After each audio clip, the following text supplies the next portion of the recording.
The DCEU is dead. The Witcher is dead. Henry Cavill is an angel that has been played so dirty. So what is going on? Well, on one side, we have the showrunner for The Witcher on Netflix having what I'm legitimately concerned is a mental breakdown, and on the other side, the complete and total death of the DCEU. And I think we all saw this coming from the constant shenanigans and Warner Brothers' inability to form any sort of cohesive plan, and with Lauren's inability to create a cohesive plot. So where do we stand right now? Well, one, Henry Cavill is out not only as Geralt, which he announced back in October, but also as Superman, something he announced yesterday. What is interesting about the Geralt announcement back in October, by the way, he's being replaced by Liam Hemsworth, which... oh my god, Lauren. But since then, Netflix and the showrunner have decided to give us basically fuck all for what happened, though many of us can guess it's because Henry loves the Witcher games and books and said he'd stay for every single season as long as they stayed true to the vision. Given season 2, I think it's clear that he has a clear out, so he got out.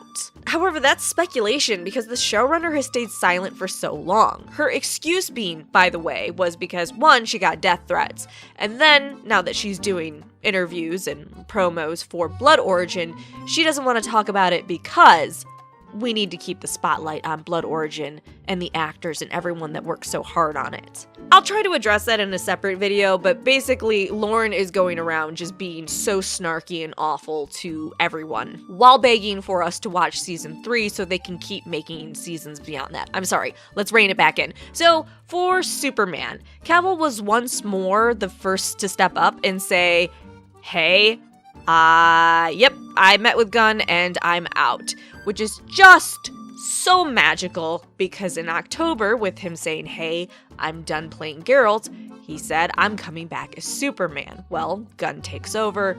That completely changes. So Henry, being the super respectful and upfront person he is, made an Instagram post yesterday and said this. I have just had a meeting with James Gunn and Peter Safran, and it's sad news, everyone. I will, after all, not be returning as Superman. After being told by the studio to announce my return in October, prior to their hire, this news isn't the easiest, but that's life. The changing of the guard is something that happens.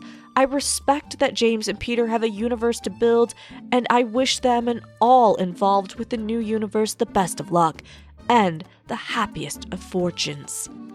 I will say as well, in his so gentle mini post, there probably was a better word for that, he also talked about how Superman doesn't die with him, Superman lives on, and I wholeheartedly believe that, and they really, you all have probably watched 1,000 videos of people talking about how they ruined the character of Superman because they had to make him angsty and dark, and that's not Superman. Superman is a beacon of light of, yeah, we're all pretty shitty, but we can do better.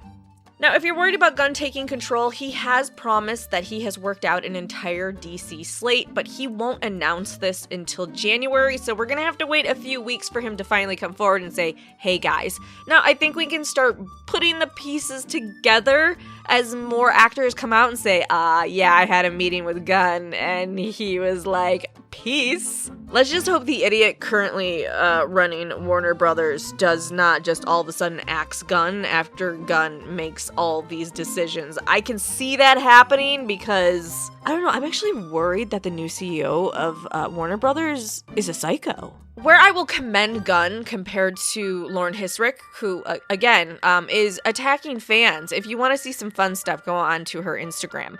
But where I will praise Gunn is that he was very responsive to Henry's post and actually tweeted right away explaining that, yeah, there isn't any room for Henry as Superman, but he could come back in the future. And if you're interested in what Gunn is doing with Superman, here is what he said. Among those on the slate is Superman. In the initial stages, our story will be focusing on an earlier part of Superman's life, so the character will not be played by Henry Cavill. But we just had a great meeting with Henry, and we're big fans, and we talked about a number of exciting possibilities to work together in the future. So from what Gunn tweeted, they want a younger Superman, but he was also asked, hey, is this an origin story? And Gunn said, no, absolutely not. So we're gonna focus on a younger Superman, but not necessarily his origins, which I don't disagree that that's a good place to start. I think there is a lot of room, like Smallville, to address a Superman in his teens and early 20s, and how do you deal with that? The Superman we usually see is we get the initial origins, and then we see him as an adult Superman. There's a lot of room to discuss. But it also sounds like from Gunn's tweets that there's room for Henry to come back into the verse, maybe not playing Superman, but maybe some other sort of character. So Henry could be in the new DC verse, but knowing Gunn, it will probably be in a mocking role that he thinks is more tongue-in-cheek, but it's actually getting surprisingly close to being malicious. If you're wondering, Henry Cavill isn't the only one to go, or at least to go in the role as Superman. Patty Jenkins recently released a message saying why she walked away from Wonder Woman 3. Well, there's a lot that she wrote in it, and hopefully I have it up on the screen right now. The gist of it is there was nothing she could do in her conversation with James Gunn to convince them to let her do Wonder Woman 3, and that she wanted to, but they said no, which to me indicates that also Gal is going to be on her way out. Gunn backed up her message, replying to it saying that she was nothing but respectful, and so it appears that they have no hard feelings, but that is a very clear Wonder Woman as Gal, done.